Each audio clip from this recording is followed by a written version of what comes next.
This session is Mastering the Tech Wave. By the way, I'm Larry Shepard with the Governor's Office of Economic Development. And thank you for being here today and for holding out through this last session. We've got a great panel here and a great discussion ahead of us. We're going to turn things over to Ryan Marriott, who will be our moderator, and we'll go from there.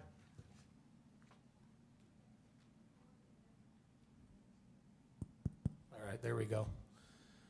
Well, given the crowds, I was going to open it up to an open mic situation and let Roger take it away, but we don't want to lose anybody else, so we're going to kind of move on with that one.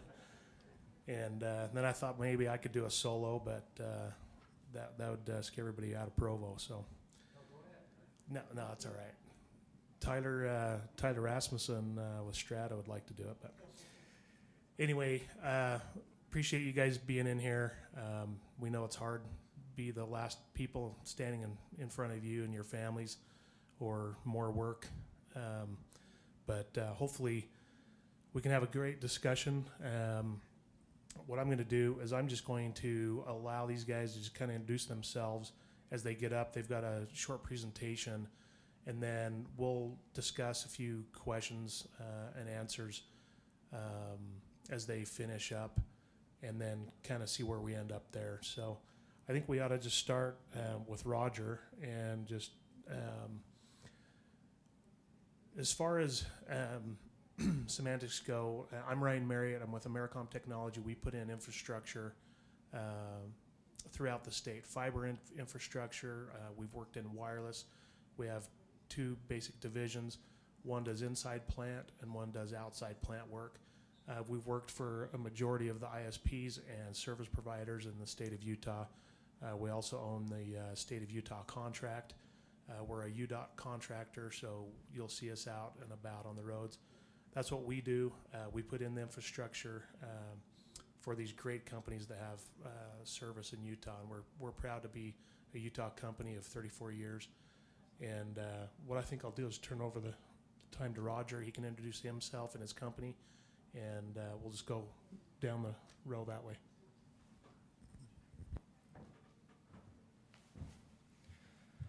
All right, we'll try to keep this as painless as possible, the PowerPoint, but I'd hope that most of you may have heard of Vivint. Vivint, we call Provo our home. Our corporate headquarters is just up the road by the mouth of the canyon. I'm here as I'm Roger Timmerman. I'm the VP of Engineering for the Internet Division. So Vivint is into Internet, being an ISP. We're going to talk about that a little bit. Just to talk about Vivint as a whole, though, what we do is we're a pretty big security and home automation company. We're the second largest security provider. If you're looking at just smart home products, we're actually number one. And so these are just a couple pictures of the different products we have. There's a panel, there's the apps that we do, but obviously any of your normal smart home products we have. Just a history of Vivint. It's grown very, very quickly. As you can see, this is a trend of our monthly revenue over the years. And so in a very short amount of time, Vivint has grown. I'm not going to go through all the history points here, but many of you may have heard of the 2012 Blackstone acquisition, where Vivint was acquired for $2.1 billion. That was the largest transaction ever in Utah. And so since then, Vivint has been invested in and grown. They've done Vivint Solar. I think my next slide talks a little bit about that. Well, no, it doesn't. But Vivint Solar did an IPO. They're being acquired by SunEdison now, being bought out of their stock. It's a $2.2 billion purchase from SunEdison. So they've done very, very well financially. We hope that Vivint Internet becomes another part of Vivint that goes off and is successful like that. The core of Vivint sells home security and automation. They add about 200,000 accounts every summer, and is over 1 million subscribers today on the home security and automation platform. So as it relates to this conversation, you ask, well, why in the world is Vivint getting into this other stuff? And so I want to talk a little bit about the internet and why Vivint launched an ISP. Well, this picture over here on the left is a comparison of what's called a Net Promoter Score. It's basically you're put into a category of whether you'd recommend this to others, or whether you're kind of indifferent about it, or whether you would not recommend the service to someone else. And if you look at this list, these are the major internet providers out there. So you have Verizon, AT&T, Cablevision. An NPS score of 11 is not good. It means you just barely, people are more likely to recommend you than not. And most of the service providers are hated. I mean, that if you go just door to door and ask people, how many people in this room really like their service provider? I may get I'm not going to ask this room because many of you are. But many of you are ISPs, but then have to have a service from another company at your home. And I think at one point or another, many of us have felt that pain, that we just don't feel like ISPs are treating us well. And that's not normally your local ISPs we're talking about. You see this list. These are your major cable companies and telephone companies, are extremely disliked by their customers. So it's an opportunity for Vivint. We feel like we can offer a higher level of service. It's not the same as home security, where people don't wake up in the morning thinking, today I'm going to go and buy a home security and automation system. However, internet, everybody has internet. And so for Vivint to go out and offer a compelling and competitive offering in that space, that's a much easier thing to offer and sell to customers. So over here on the right of the slide, there's some things that have enabled Vivint to do this. If you went back in time a little bit and said, well, what's the ability for people to be successful with the wireless technology? There's a lot of stories about failed wireless providers. And mostly it was reliability issues, it wasn't fast enough, but technology has come along to where there are some new things that make this far more feasible today. That box to the bottom right there, we say, it's kind of hard, maybe it's hard to read, but things like multiple user MIMO allows a lot more users simultaneously capacity with the same radios. That's also part of the 802.11ac standard for Wi-Fi. The Wave 2 stuff does beamforming and other technologies that really allow you to get a lot of speed out of your unlicensed bands. We have licensed bands up in the 70 gigahertz, 28 gigahertz that can be used to get connectivity out there. We have some links in place that are 3 gigabit in the E-band range that we can use to get capacity off of places with fiber out into the communities. And so from there, and I'll show you kind of our model to do that, but these are the technologies that enable this. We also have LTE technologies that are becoming available and very affordable.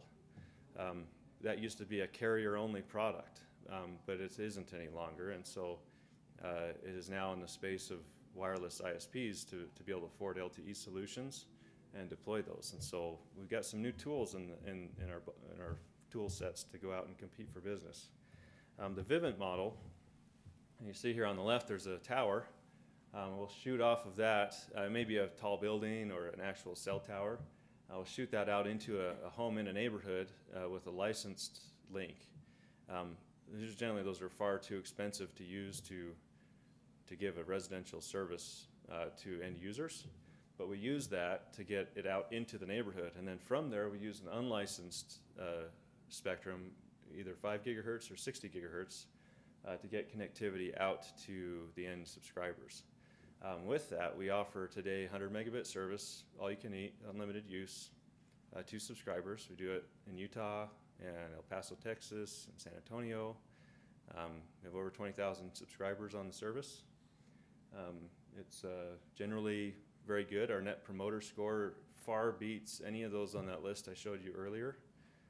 And we have technologies that we actually have customers on trial networks up in, using 60 gigahertz spectrum, getting 500 megabits to their homes. So it's not very economical to do that yet, but those are things that are coming and becoming more economical to do.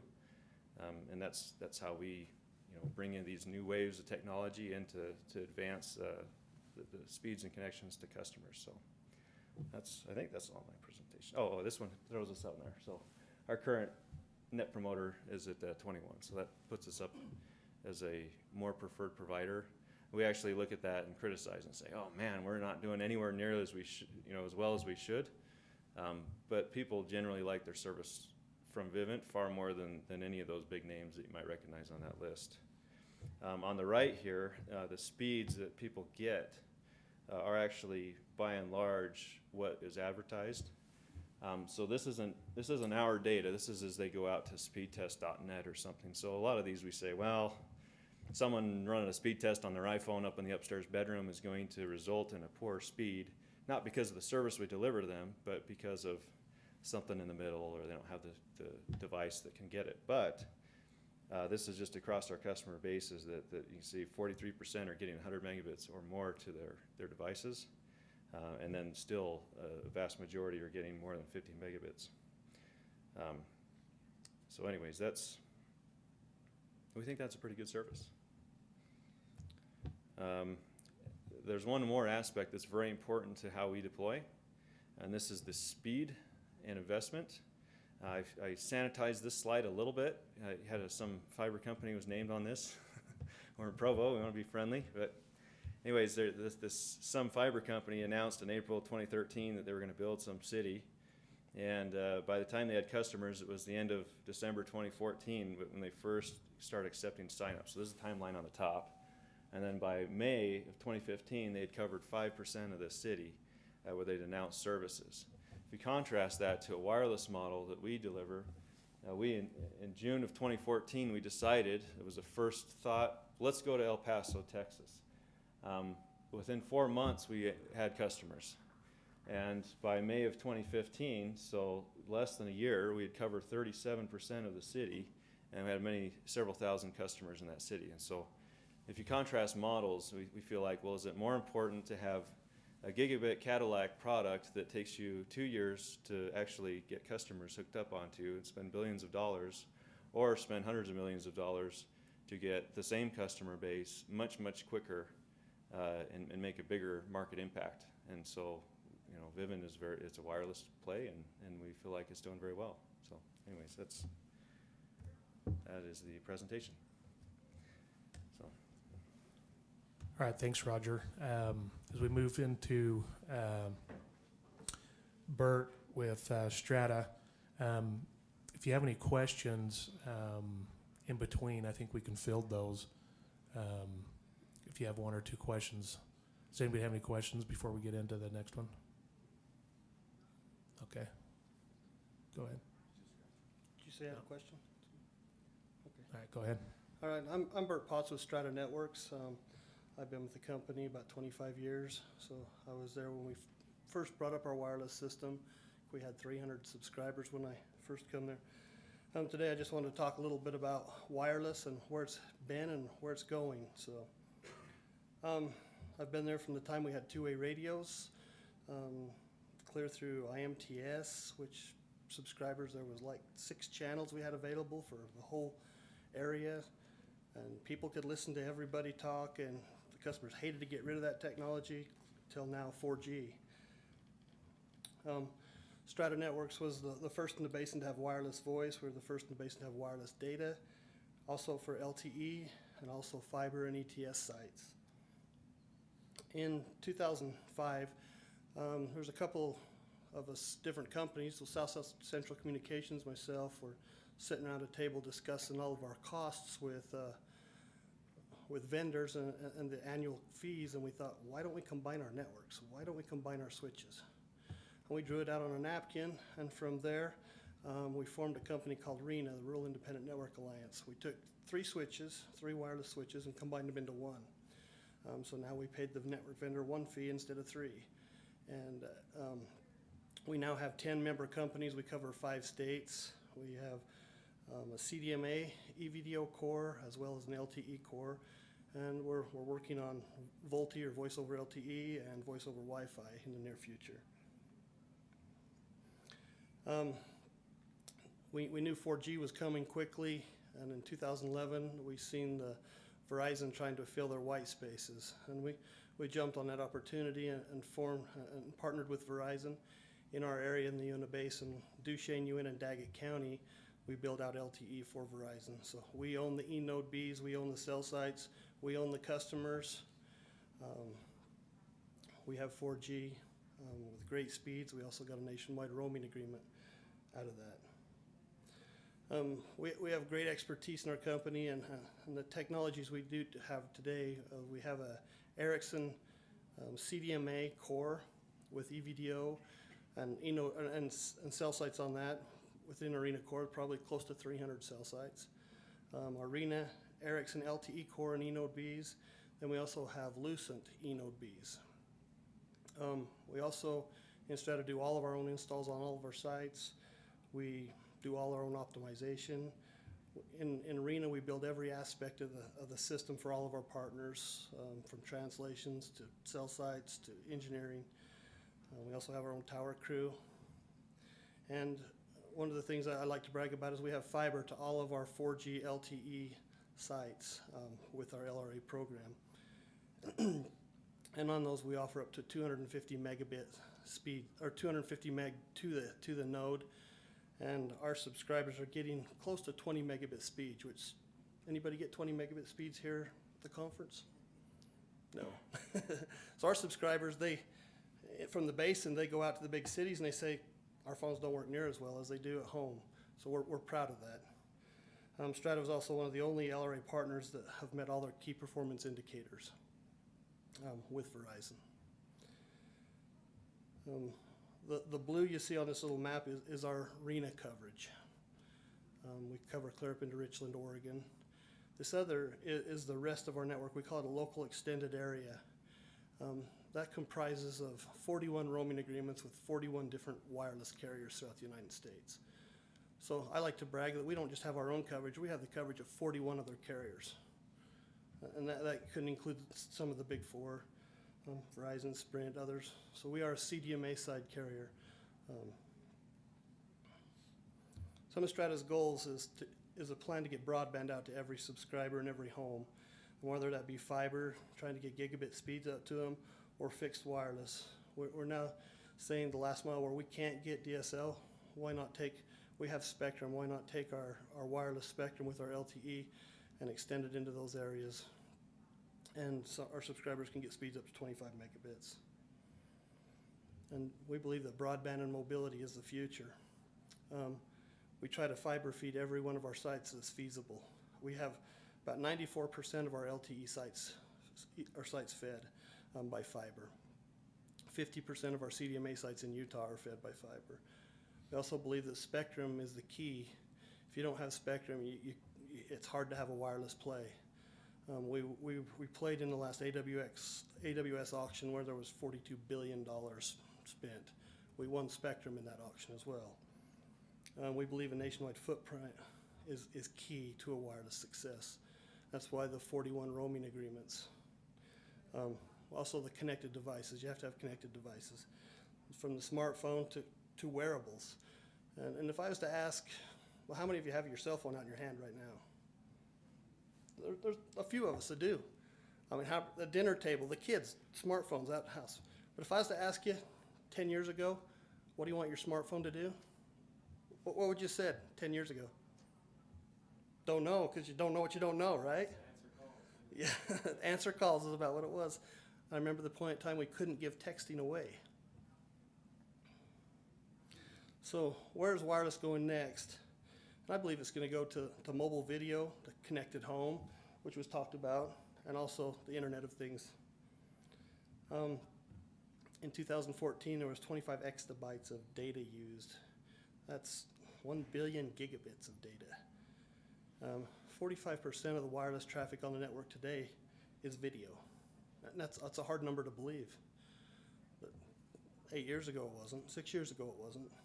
So by 2020, 570 exabytes. That's a 22 times data increase over the next 6 years. The connected home, I mean, they're wanting to connect from their dimmer switches to their lights, to their water heater, to their temperature sensors. I want to know if my bull's got water down in the corral. Connected home and security is important to our subscribers today. In 2014, they said there's 200 million connected homes. By 2020, they're estimating 700 million connected homes. That's 3.5 times the increase growth prediction. There's a lot of money to be made there. That's what you see as well, right? It's not just connected home, it's connected farms. It's connected oil field. It's connected UDOT, road conditions. How many of us check road conditions? I know from the basin, we do. I know we have wireless cameras with UDOT that's connected up wirelessly through us, and fiber as well. And it's turning into what we call the connected world of tomorrow. And the way the connected world of tomorrow has to get there is because of the Internet of Things. And we ask, what is the Internet of Things? And it was explained to me that if a device is not connected, it's a dumb device. And if it's connected, that means it's a smart device. They said 2014, there's 6 billion connected devices. By 2020, 50 billion connected devices. That's a lot. That's huge. I have a little video that kind of explains some of the connected devices that can be, and also talks a little bit about 5G, if I can figure out how to get it to play here.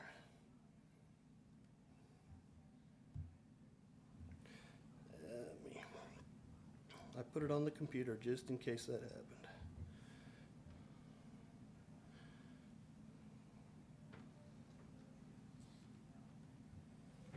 Maybe we'll see it.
Hi, my name is Keith Shank. I'm with Ericsson, and I am the director of the Advanced Technology Lab. So at Ericsson, we're looking at what 5G might be in the future. 5G has not been defined yet. 5G starts definition around 2018. We see a product starting to come out around 2021. But we have to start looking at what we're showing. So I'm pleased to be able to show you the first 5G demonstration system in North America for Ericsson. What we're using right now is we're using a 200 megahertz wide channel at 13 gigahertz spectrum. I'm showing off 5.7 gig downlink speed. It's a TDD channel. So I'm showing off 5.7 gig downlink speed on this. By the end of the summer, we're going to have double that. We're going to have almost 10 gig of downlink speed because we're going to go to 400 megahertz. Would anybody have thought that a few years back? Having been able to have 10 gigabit speeds on your wireless device. So the question is are we ready for that? I remember back in 1990 when I started, we had 1X, and I remember the big brick phone, packing it around, thinking, packing it on my hip, to 4G today, but 5 to 12 megabit speeds, but to 5 to 10 gigabit speeds in the future. Do we know what the devices will be? Do we know what they'll actually do? I don't know that technology is going so fast. It makes you wonder where it will be tomorrow.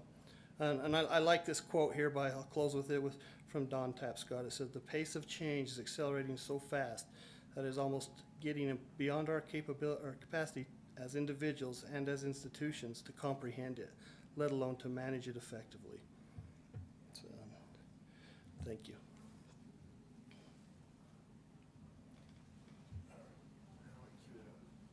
It's just right there on the desktop. Let's see if I can find it. There we go. All right, I'm going to just tell you everything these guys said is wrong.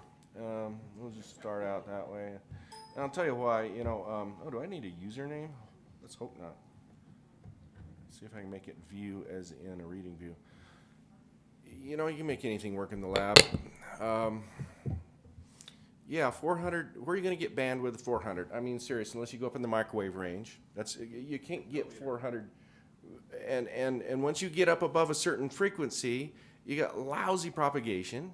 You can't drive down the car with your cell phone talking at 10 gigabits per second because every tree and church steeple is going to block you. I mean, so with all due respect, I'm going to tell you that the guys that you just have heard from, I got a totally different take on this, okay?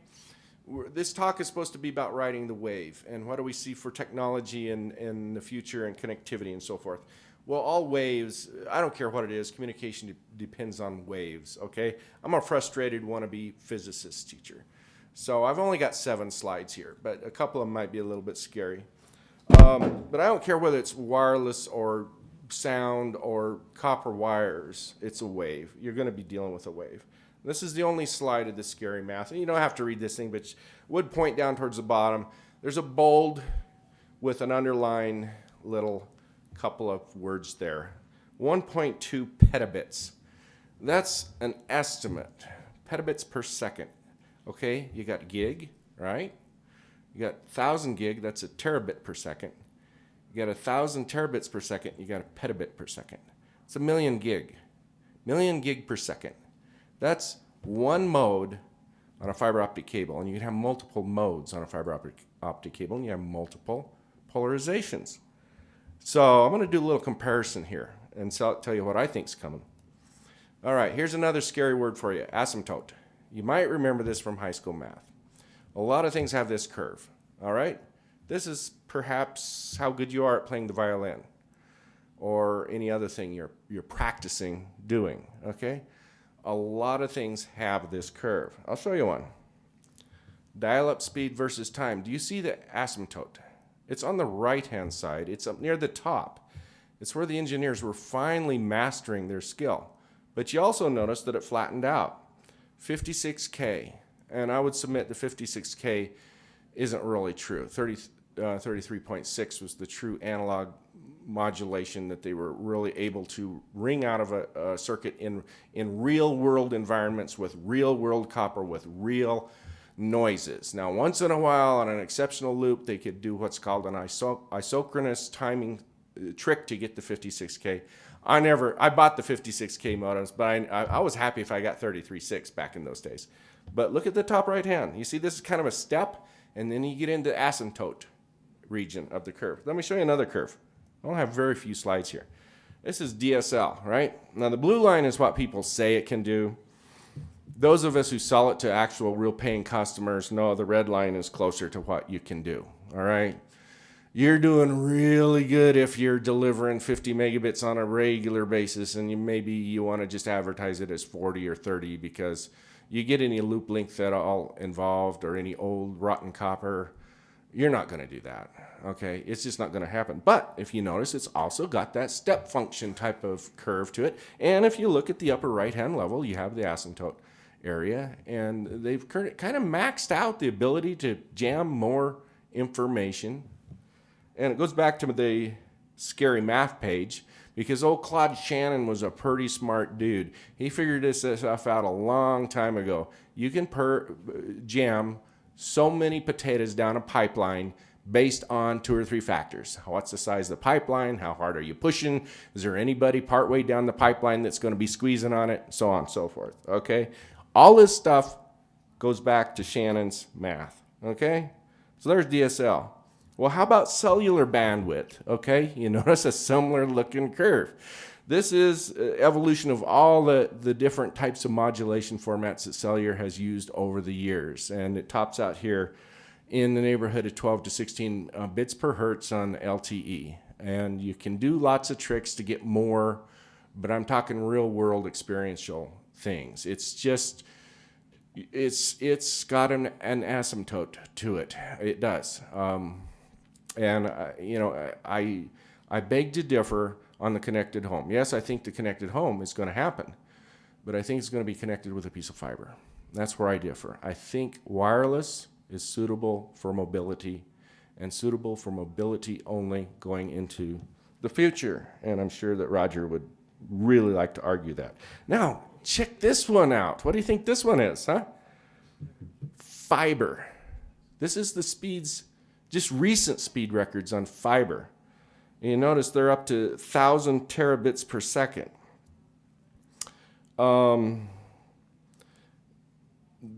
I calculated where the inflection point is, if we could see out into the future where they start to level off and have the asymptote. And I guess that this screen might be in the neighborhood of 10 feet tall. Well, if you work it out, then that inflection point is in low or medium Earth orbit, out beyond where this International Space Station flies. That's how far we've got in development to go, as far as physicists on a lab bench trying to push the envelope. Fiber has got an enormous untapped capacity, and it's really easy to add more. You just add more strands of fiber, and let me tell you, they're really cheap. So I'm here to tell you that the technology wave is, if it ain't moving, it's going to be hooked, and it's going to be hooked up to a fiber. It might have a piece of gigabit Ethernet or something in between. And this last slide here is something I wrote back in about year 2000. Okay, my business partner and I, he had a regular gig writing in a magazine. Originally, the magazine was Telephone Engineering and Management, and he had the very last page once a month. And the column was called The Party Line. And then later TE&M died, and a new magazine took its place called America's Network. And again, he had the last page in America's Network every month, and it was called Last Word. And when the deadline date for the column submission would roll around every month, he would call me or ask me like, "Hey Chuck, what are we going to write about?" Well, I didn't get the attribution. It was his name on the byline, but I always enjoyed giving him fodder for the column. And I would write a column, and some months he would just throw it away and write one from scratch. But most months he took quite a bit of what I wrote and mashed it up with his own thoughts, and that published. And then there were a few months that he just ran completely with what I wrote. And then there were 1 or 2 months he ran complete with what I wrote and actually gave me attribution. This is a fragment of one of those columns that I wrote back in those years, and we were just crazy with acronyms and packet protocols, and holy cow, there are a lot of different ways of doing the same thing. And so I wrote up this article that's talking about how many different ways you could ship a box of chocolates, and I was trying to dumb it down to so a non-technical person could understand it. Well, how do you want that box of chocolates to come? Well, okay, so Potts, that was a gravel road. So a bicycle on a gravel road, do you really want it delivered that way? And if you notice that I'm suggesting that chocolate's delivered by an F-35 Joint Strike Fighter directly from the Godiva chocolate factory, that's really good. That's a good way of getting your snacks. And of course, I was very enamored, as you can see, with Ethernet. Ethernet was my Joint Strike Fighter because we had a lot of different ways back in those days to hook up data. And some of them were nasty. Holy cow, I can remember some awful twin coaxial networks, and oh my goodness, there were some things we did back in the day to make computers talk to each other. But Ethernet was pretty good, and I prognosticated back in that day that in the future everything's going to be Ethernet. And I kind of still believe that. It may not be the best, and it was kind of a goofy, non-synchronous thing in the early days, but I'm grateful Xerox invented it. And so my vision for the future, if it isn't moving, it's hooked up to an Ethernet jack that's fed by fiber at some point. And my final parting thing here is that in this industry, all you got to know is the acronyms. If you know the acronyms and you know a little bit about what they mean, you can be an expert in any realm. So that's my talk. See if I can shut this off. All right, thanks, Chuck. So a couple things come to mind, and I think there's always the discussion when you're talking technology, telecom, you're talking packets. I think that there's the wireless versus wired discussion that comes up almost every time. As someone that I've spent the last 13 years putting infrastructure in the ground, I've put it in for wireless, I've put it in for fiber, I've put it in for copper. I think we are not going to get away from the wired community, but these services marry together, and I think as we go in the future, what I'd like to hear is how you guys see your personal networks in your companies marrying those two networks together, because I think that as apps become more prevalent in our everyday life, we're going to have apps running a lot of things on our devices. Devices have to talk to something that talks on fiber, so we're going to have some high speed, and we're going to have a lot of it. So maybe let's start with Chuck first, or if you don't have just whoever wants to jump in, talk about how you're going to marry that. Just spend just a quick minute. Well, we, I work for Direct Communications. We're 60% plus, 65% plus our conversion to fiber to the home, 100%. Get rid of all the copper. So, and then we've designed it such that it can be 100% active fiber, active Ethernet, active fiber as well. And so, to me, that's the ultimate thing. If you give the end user the biggest pipe in the world, and you help them connect the rest of their devices, that's really where our challenge is. The cheap Walmart router, and we haven't quite solved that problem yet. We for a while there, we were selling them our particular managed style of router, and it had a northbound interface so we could get in there and see what was going on. That worked great, but now our speeds are such that we got to change all those out, and we really don't know that we want to be back in the router selling or renting business. So that's one of our challenges. I made a little video. Our techs show it to the customers, showing how polluted the Wi-Fi bands are, especially in Eagle Mountain where I am, where the cheek by jowl customers are, and you got such a tiny little bit of, relatively speaking, a tiny little bit of free spectrum. All the Wi-Fi routers are using it, all the microwave ovens, baby monitors, as well as the wireless internet service providers. And now cell phones are hooking up, and they're even talking over the Wi-Fi connection. So you got this polluted swimming pool that you're trying to extract this pure signal from. I'm just a big advocate of, if it ain't moving, wire it up. As I stated in my presentation, we feel it's key to have broadband and mobility, as well as fiber feed everything you can, because fiber that's where the speed is. But when I wanted copper to my house back in the day, it was $7,000 to plow copper to my home. Today the fiber is about a mile from my home. Still expensive to get there.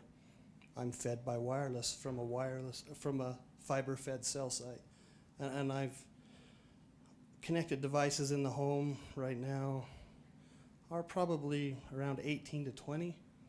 There's always 2 to 3 streams of Netflix going over it's licensed spectrum. It's over LTE. And so you've got to have it all. You've got to have all the realms of it. So I'm Roger again with Vivint. So we're Vivint Wireless. Actually rebranded to Vivint Internet, but we connect to homes wirelessly. We use lots of fiber. So I'm going to agree with a lot of the points that fiber is absolutely the best way to connect a home. The problem is that how many homes are connected with fiber, and how many companies are willing to build that, how many cities, how many initiatives, whatever, are going to actually make it happen. And it still represents a tiny subset of the population. Even then, those homes that are connected with fiber, the assumption is always that, well, once you've connected with fiber, you're done, right? You've got that customer, you've got fiber, they're your customer forever, and that's simply untrue. We have networks that we go into, my neighborhood, for example, in Traverse Mountain and Lehigh. There's a fiber provider there with fiber to every home.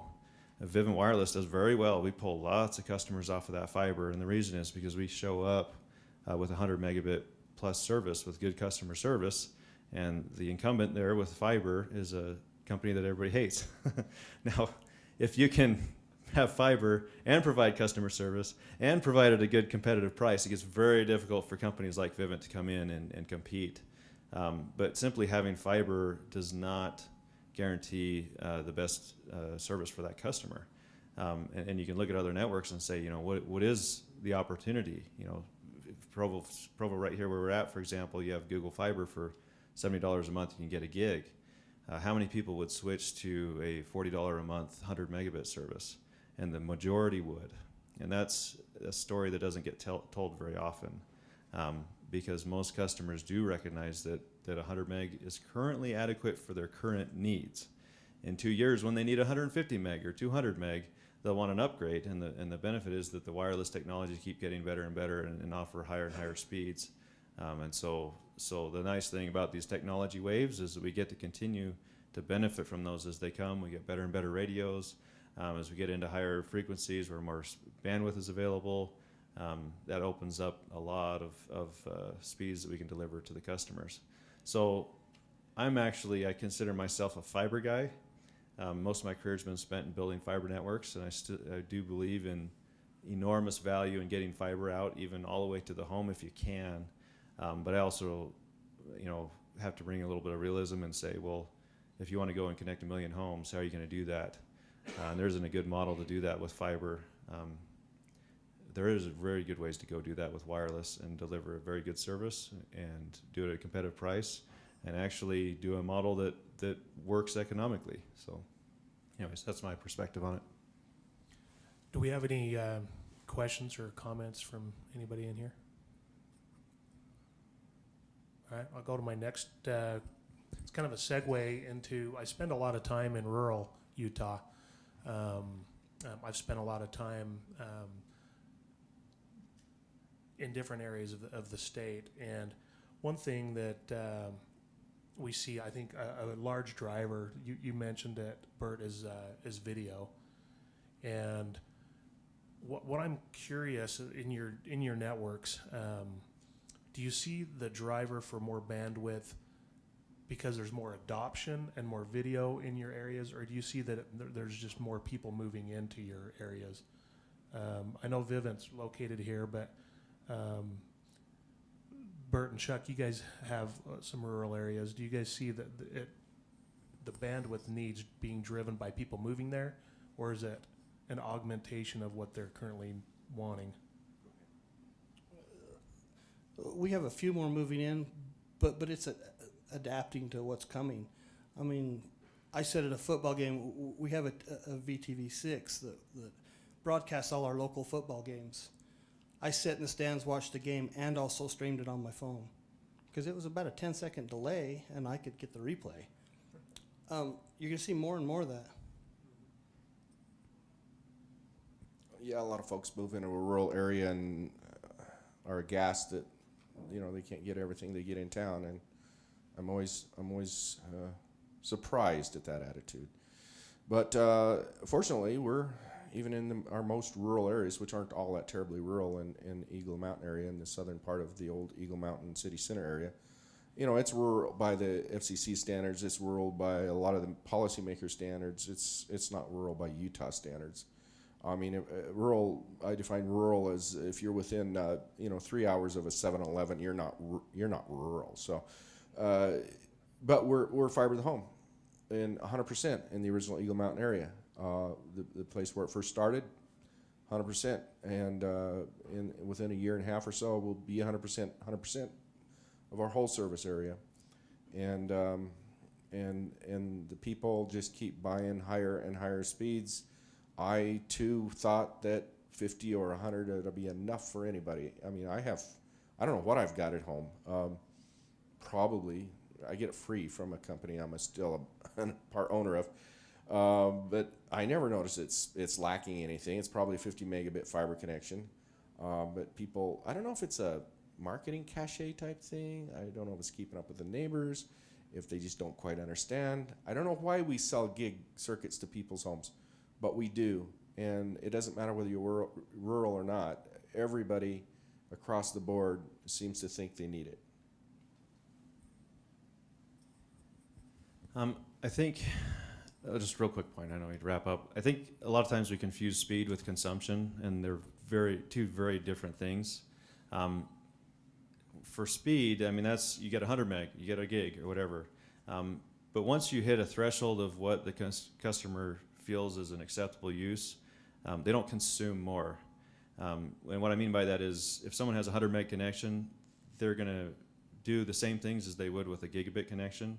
And the average peak use across your entire network on a 100 meg product of customers versus a gigabit product of customers, is going to be the same, exact same. Well, maybe there's a negligible difference, because the customers are going to do the same things. It just may take a slight, a little bit longer to download that game or do that iOS update if you have a slower connection. There's a threshold. If you're down in the 5 meg or 10 meg range, then it's prohibitive. You're going to see decreased use. But I think it's important to distinguish those two things. And then once you're there and you provide adequate bandwidth, we can see that on fiber networks and wireless networks.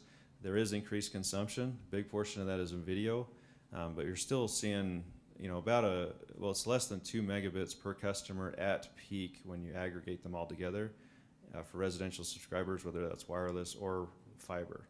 And so that does go up over time, but it's something that we always keep watching and make sure that we build the capacity in our networks so that there's never a bad experience. So anyways.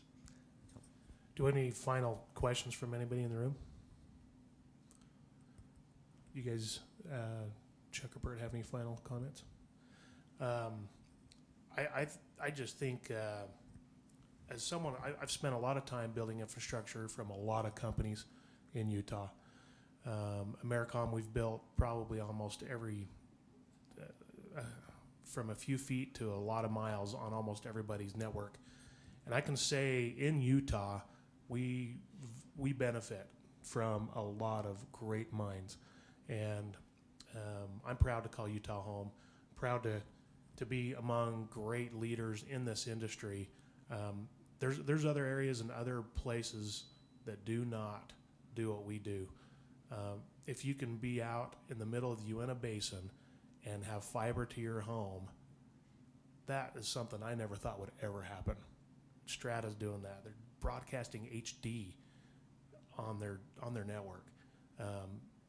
Direct communications is fiber to their home in Eagle Mountain. Whoever thought you'd have a fiber to a house out there? And with Vivint, with their almost every one of my neighbors right now has Vivint on their house. And there's just great stuff happening. I want to just give a shout out to everybody here that participated. And if you guys, we don't have a lot of people here, but if you want to give them a